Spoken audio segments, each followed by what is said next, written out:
नमस्कार दोस्तों, आप लोग के सामने मैथ का अगला भाग आ चुका है। दोस्तों चलिए देखते हैं, लाभ हानि का अगला पार्ट आ चुका है दोस्तों आप लोग के सामने। चलिए देखते हैं किस तरह बनता है। ठीक है, तो ध्यान दीजिएगा। कर एक व्यक्ति कोई पुस्तक 891 में बेचकर लागत मूल्य का 1/10 लाभ कमाया। उस पुस्तक का क्रय मूल्य कितना है? ठीक है, तो देखिए इसको तो आप लोग कई तरीके से बना सकते हैं। ठीक है, इसको आप लोग कई तरीका से बना सकते हैं, बहुत सारा तरीका है। तो देखिए एक तरीका हम भी बता रहे हैं, तो चलिए तो ध्यान देंगे हम लोग।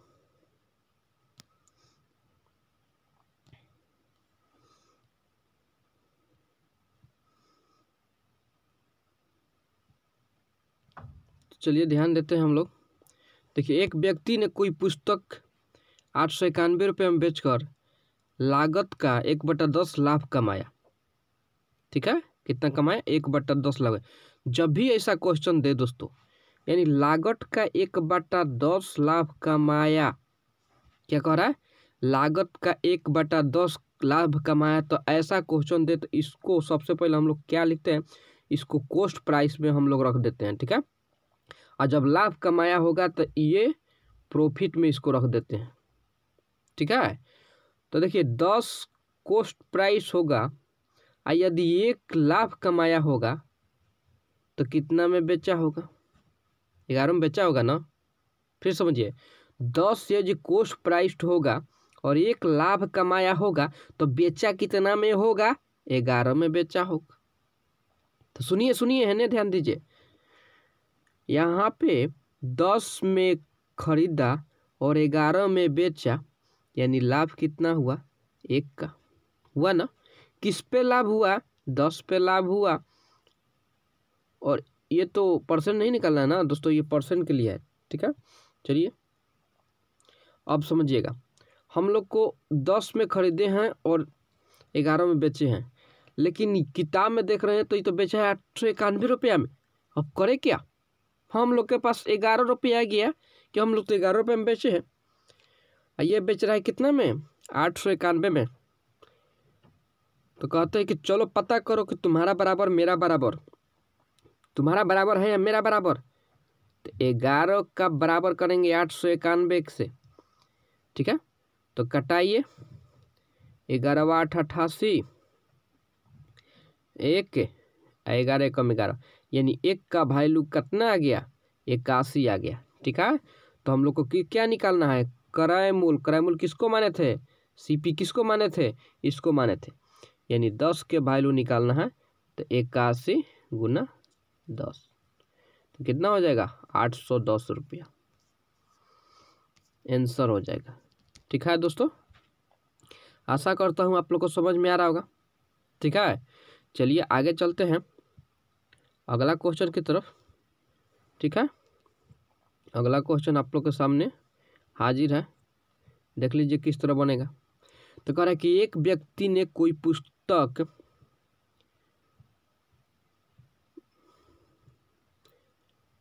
बेचकर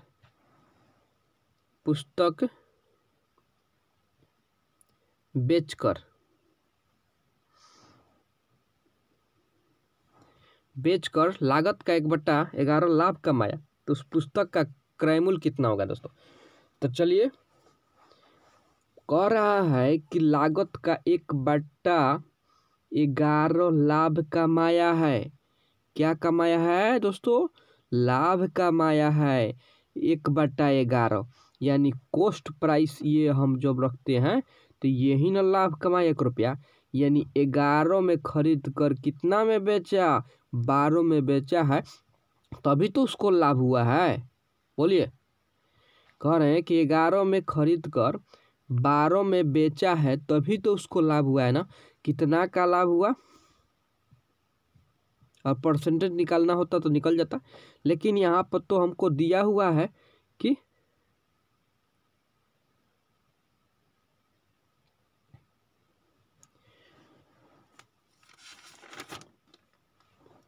यहाँ पर डिजिट दोस्तों छूट गया है। यहाँ पे 1530 है। ठीक है, याद रखिएगा, 1530 में बेचकर लागत का। ठीक है,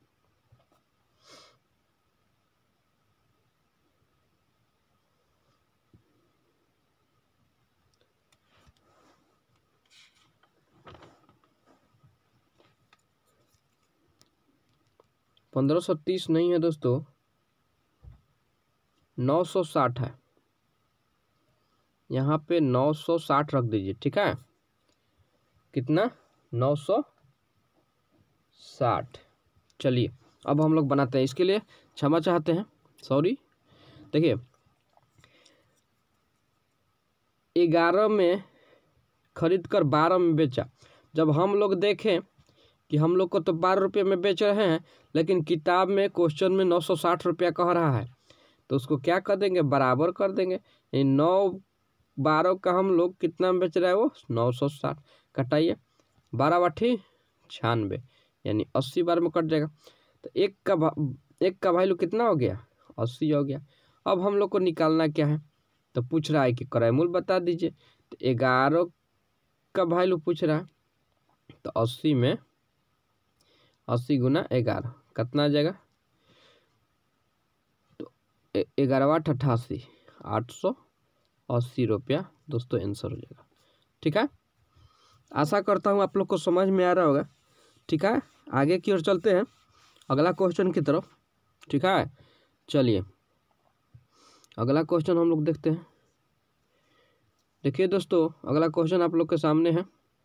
इसमें तो डिजिट नहीं छूटा है, इसमें तो ठीक है। चलिए, अब कहने का मतलब है कि इसमें कि एक व्यक्ति ने कोई पुस्तक 1530 रुपये में बेचकर लागत का 2/15 लाभ कमाया, तो उस पुस्तक का क्रय मूल्य कितना है, यही हम लोग को बताना है। तो ध्यान दीजिएगा, एक व्यक्ति ने कोई पुस्तक 1530 में बेचकर लागत का 2/15 लाभ कमाया, तो उसका क्रय मूल्य कितना है, यही हम लोग को बताना है। तो किस तरह हम लोग बनाएंगे? तो कह रहा है कि 2/15 क्या कमाया है? लाभ कमाया है। 2/15 क्या कमाया है? लाभ कमाया है। यानी इसको हम लोग सीपी में रखते हैं, तो इसको हम लोग क्या में रखना पड़ेगा? प्रॉफिट में रखेंगे। यही ना प्रॉफिट है।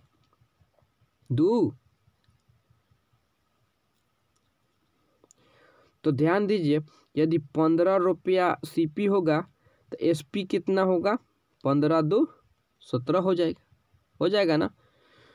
अब हम ये सीपी हो गया और ये एसपी हो गया, और ये एसपी दिया हुआ है 1530, और हम लोग को एसपी कितना आया है? 17 आया है। तो बस लगे जाइए। तो इसको हम लोग कटाएंगे, तो 17 9 53 से 9 बार में कट जाएगा, यानी एक का वैल्यू 90 आ गया। ठीक है, तो पूछ रहा है क्या? क्रय मूल्य। तो क्रय मूल्य कितना है? 15। तो 15 में 90 से हम लोग गुना कर देंगे, तो कितना आएगा दोस्तों? 15 से 90 में हम लोग गुना करेंगे तो कितना आएगा? बोलिए। 15 9 35 से, यानी 1350 रुपया। ठीक है, तो आप लोग मिला लीजिएगा। आगे की ओर हम लोग चलते हैं अगला क्वेश्चन की तरफ। आशा करता हूँ दोस्तों आप लोग को समझ में आ गया होगा। ठीक है, चलिए अगला क्वेश्चन देखते हैं। ये आप लोग के सामने अगला क्वेश्चन आ गया। ठीक है, इसको देखिए किस तरह बनेगा। ठीक है, तो कह रहे कि एक व्यक्ति ने 2470 रुपये में 26 किग्रा चावल खरीदे। उसने 110 रुपये प्रति किग्रा की दर से 10 किग्रा चावल बेच दिया। तो 70 का लाभ कमाने के लिए उसे कितना चावल किस दर पर बेचना होगा? तो ध्यान दीजिएगा। चलिए दोस्तों आगे ध्यान दीजिएगा। अगला क्वेश्चन में ये नीचे कर दे रहे हैं, ऊपर बना रहे हैं। एक व्यक्ति 2470 रुपया में 26 किग्रा चावल खरीदा। ठीक है, उसने 110 रुपये प्रति किग्रा की दर से 10 किग्रा चावल बेच दिया। ठीक है, 110 प्रति किग्रा की दर से 10 किग्रा चावल बेच दिया। 70 का लाभ कमाने के लिए देखिए 26 केजी चावल था टोटल। ठीक है, टोटल कितना चावल था?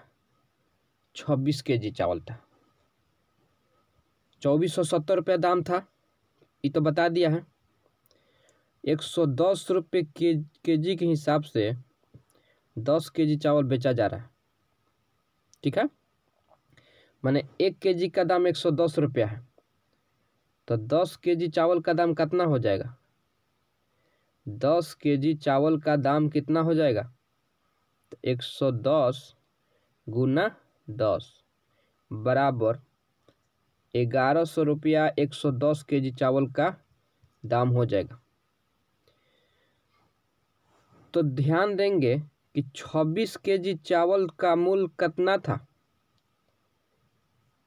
2470 रुपया था ना, बोलिए। और जिसमें से 10 केजी इसने बेच दिया, क्या किया? 10 केजी बेचा, कितना में? 1100 रुपया में। तो उसको घटा देंगे तो शेष चावल निकल जाएगा और शेष पैसा भी निकल जाएगा। तो यहाँ पे 0 हो जाएगा, यहाँ पे 7 हो जाएगा और यहाँ पे 4 में से 1 गया, 3 हो जाएगा और क्या होगा? और यहाँ पे 1 हो जाएगा और इसको घटाएंगे तो यहाँ पे कितना होगा? 16 केजी बचेगा, यानी 16 केजी जो बचा है, ठीक है, और इतना रुपया का चावल बचा है 1370 रुपया के, ठीक है, 1370 रुपया के क्या बचा है? चावल बचा है, ठीक है। तो सबसे पहले हम लोग क्या करेंगे, ध्यान देंगे। अब कह रहा है क्या? 16 केजी चावल को में कितना लाभ कमाना है? 70 रुपया। शेष जो कह रहा है ना चावल, शेष चावल 16 केजी है, तो 16 केजी में 1370 रुपया लाभ कमाना चाहता है। मतलब कि कहने का मतलब है कि 1370 रुपया जो है ना, इसमें यह 70 रुपया लाभ कमाना चाहता है। बोलिए, तो 0 और 7 दूनी 14 और ये 1440 रुपया में इसको 16 किलो चावल को बेचना पड़ेगा। कहने का मतलब है कि 1370 रुपया तो उसका तो कॉस्ट प्राइस था, शेष चावल का दाम था, उसमें 70 रुपये लाभ कमाना चाहता है, तो 70 रुपये पहले से ऐड करेगा ना दोस्तों। बोलिए, 70 रुपया उसमें पहले से ऐड करेगा तभी ना 1440 रुपया हुआ। अब 1440 रुपया को देखिए, 1440 रुपया को 1440 रुपया का चावल है और कितना चावल बचा है? 16 केजी। तो इसको तो क्या लिखेंगे? 16 किलो चावल का दाम इतना रुपया है 1 केजी का, ठीक है। इस तरह नहीं तो डायरेक्ट बना दीजिए, तो कितना होगा? इसको कटाएंगे तो 16 व 44 से और ये 90 रुपये, यानी 90 रुपये केजी इसको बेचना पड़ेगा, ठीक है दोस्तों। 90 रुपये केजी इसको बेचना पड़ेगा, ठीक है। तो आशा करता हूँ आप लोग को समझ में आ गया होगा। चलिए आगे चलते हैं अगला क्वेश्चन की तरफ, ठीक है। चलिए तो अगला क्वेश्चन आप लोग के सामने आ चुका है, ध्यान देंगे। करें यदि क्रय मूल्य और विक्रय मूल्य का अनुपात 10:11 है तो लाभ प्रतिशत क्या होगा? मान लीजिए इस तरह का क्वेश्चन दे दिया तो हम लोग किस तरह बनाएंगे, ठीक है। तो कुछ बेसिक बताना जरूरी है दोस्तों, इसलिए इस क्वेश्चन को लिया गया है, ध्यान दीजिएगा। यदि क्रय मूल्य और विक्रय मूल्य का अनुपात 10:11 हो, कहने का मतलब है कि 10:11 आपको मिला, यानी ये सीपी है और ये एसपी है, ठीक है। ये सीपी है और ये एसपी है, ठीक है। अब ध्यान दीजिएगा, सीपी मतलब होता है सेलिंग प्राइस और एसपी मतलब होता है सीपी मतलब कॉस्ट प्राइस और एसपी मतलब सेलिंग प्राइस होता है, ठीक है। तो 10 की वस्तु थी 11 में बेच दिया, यानी 1 का लाभ कमाया। तो किस पे लाभ कमाया दोस्तों? 10 पे लाभ कमाया है और प्रतिशत निकालने के लिए 100, यानी 10 × 100 10% हम लोग को आ जाएगा। यदि आप फार्मूला पर निकालना चाहते हैं तो फार्मूला पर भी निकाल सकते हैं। फार्मूला हम बता दिए हैं दोस्तों, आप पीछे वाला वीडियो में देख सकते हैं। फार्मूला क्या होता है कि प्रतिशत लाभ बराबर लाभ गुना 100, यानी 1 गुना 100 बटा में क्या होगा क्रय मूल्य, तो क्रय मूल्य 10 है ना, है तो लिख लीजिए यहाँ से भी 10% आ सकता है दोस्तों। तो अब आपका मर्जी किस तरह बनाइएगा, ठीक है, आप किस तरह बनाइएगा बना सकते हैं। चलिए तो आगे चलते हैं अगला क्वेश्चन की तरफ दोस्तों, ठीक है। देखिए अगला क्वेश्चन क्या है,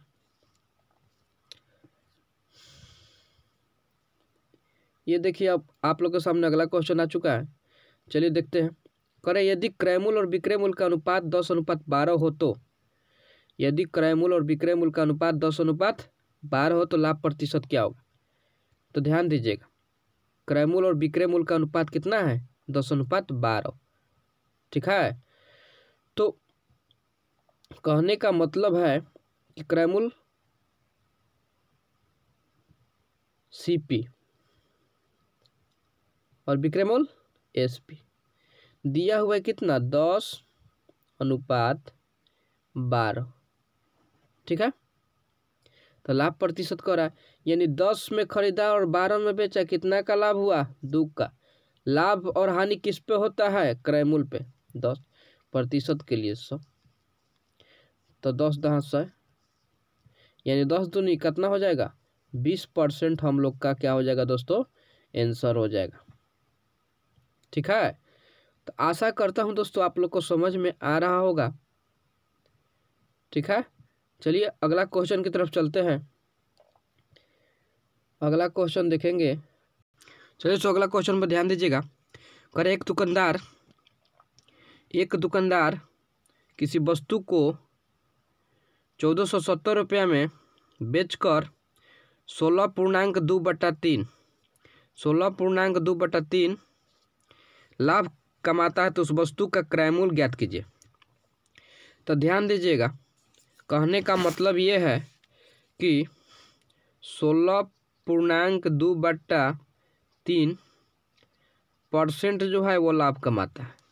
तो इसका फ्रैक्शन वैल्यू दोस्तों 1/6 होता है, आप लोग को याद होगा। अगर नहीं याद है तो देखिए कैसे टूटता है, 16×3 = 48 2 50, 50/3 आया ना। प्रतिशत के लिए क्या देंगे, नीचे 100 देंगे और 100 के नीचे एक छिपा रहता है, तो इसको 50/3 गुना कितना हो जाएगा 1/100 हो जाएगा।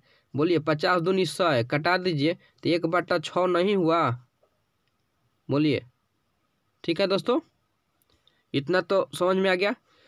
तो इतना का फ्रैक्शन वैल्यू इतना होता है, आप लोग को मालूम चल गया, ठीक है। तो कहने का मतलब है कि एक अब कह क्या रहा है, इसको यदि हम लोग क्या बोलते हैं CP में लेते हैं और लाभ कमा रहा है, यानी 1 रुपया का लाभ कमा रहा है, यानी कहने का मतलब है कि 6 की वस्तु को 7 में बेच रहा है तब तो लाभ कमा रहा है, बोलिए। तो ये विक्रय मूल्य दिया हुआ है, क्या बेच रहा है ना, देखिए 1470, यानी 7 की वैल्यू दे रहा है कितना 1470, ठीक है। कटा दीजिए तो 7 दूनी 14 और 7 कम 7 210 रुपया, यानी कहने का मतलब ये हुआ कि एक का वैल्यू 210 रुपया। तो क्रय मूल्य ज्ञात कीजिए, क्रय मूल्य कितना है 6 है दोस्तों, बस 6 से गुना कर देंगे तो 210 गुना 6 तो कितना होगा 6 एकम 6 6 दूनी 12, 1260 रुपया दोस्तों हम लोग का क्या हो जाएगा क्रय मूल्य हो जाएगा, ठीक है। तो जो होगा आंसर मार देंगे, ठीक है दोस्तों। चलिए आगे की ओर चलते हैं अगला क्वेश्चन की तरफ, ठीक है। देखिए अगला क्वेश्चन किस तरह बनेगा। चलिए तो अगला क्वेश्चन है, एक पुस्तक का क्रय मूल्य 110 तथा विक्रय मूल्य 123.20 है, इसे बेचने पर पुस्तक विक्रेता को कितने प्रतिशत लाभ होगा, ठीक है। तो ध्यान दीजिएगा, कहने का मतलब है कि एक पुस्तक का क्रय मूल्य 110 रुपया है, यानी CP दिया हुआ है, CP कितना दिया हुआ है, तो 110 रुपया दिया हुआ है। ठीक है, CP 110 रुपया दिया हुआ है।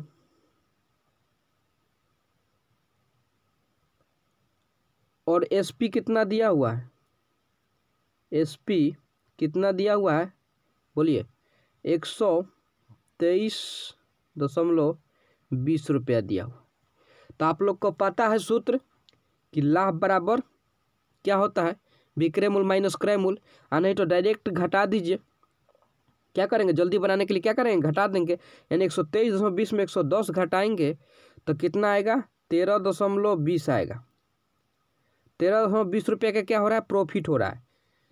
कितना पर प्रॉफिट होता है, तो पता है आप लोग क्रय मूल्य पर प्रॉफिट होता है, परसेंटेज के लिए 100 से गुना।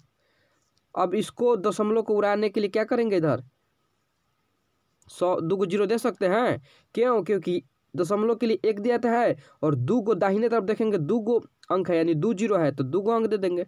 अब कटा देंगे, 2 जीरो से 2 जीरो कटा दीजिए, और 11 से ये कटा दीजिए, 1 जीरो से ये कटा दीजिए। ठीक है, और इसको 11 से भाग करेंगे ना तो 12 आएगा, 132। यानी हम लोग को क्या आंसर आ गया, 12% आंसर हो जाएगा दोस्तों। आशा करता हूँ आप लोग को समझ में आ रहा होगा। चलिए आगे की ओर चलते हैं, अगला क्वेश्चन की तरफ। ठीक है, ये आप लोग का एग्जाम्पल का क्वेश्चन था 8 सवाल का। ठीक है, इसको भी थोड़ा सा सोचे कि डाल देते हैं, आने वाले एग्जाम में आप लोग को सहायता करेगा। चलिए तो अगला क्वेश्चन पर ध्यान दीजिएगा। ये एग्जाम्पल नंबर 2 है। कह रहे हैं कि एक साइकिल को 1960 रुपये में खरीद कर 1862 रुपये में बेचे जाने पर कितने प्रतिशत हानि होगी। तो दोस्तों ध्यान दीजिएगा, क्या कह रहा है, कितने प्रतिशत हानि होगी। तो 1960 रुपये में खरीद रहा है, कहने का मतलब है कि CP दिया हुआ है। कितना दिया हुआ है, CP मतलब क्रय मूल्य दिया हुआ है 1960 रुपया। ठीक है, SP दिया हुआ है, मतलब कि विक्रय मूल्य कितना दिया हुआ है, 1862 रुपया। पता करेंगे कि देखिए 1960 रुपये में खरीदा और 1862 रुपये में बेच दिया, तो पता है कि हानि हो गया, हुआ ना। बस प्रतिशत हानि निकाल देंगे, तो घटा देंगे तो 10 में से 2 गया 8 हो जाएगा, और यहाँ पे 15 में से 6 गया 9, और ये कैंसिल। ठीक है, यानी हम लोग को 98 रुपया की हानि हुआ। हानि किस पे होता है दोस्तों, हमेशा हानि या लाभ हो जो भी हो क्रय मूल्य पे होता है। अब परसेंट निकालने के लिए 100 से गुना। ठीक है, देखिए 1 शून्य से 1 शून्य तक कैंसिल हो जाएगा ना, और ये कटेगा कितना बार में, तो ध्यान दीजिएगा 8 दूनी 16, 9 दूनी 18, 2 बार में कट जाएगा दोस्तों। ठीक है, और इसको 2 पचे 10, यानी 5% जो आया हम लोग का वो क्या हो जाएगा, आंसर हो जाएगा। ठीक है, 5% हानि हुआ उसको। चलिए तो फिर हम लोग नेक्स्ट वीडियो में मिलते हैं, तब तक के लिए दोस्तों धन्यवाद, और अच्छा लगे तो लाइक और सब्सक्राइब जरूर कीजिएगा। ठीक है, चलिए।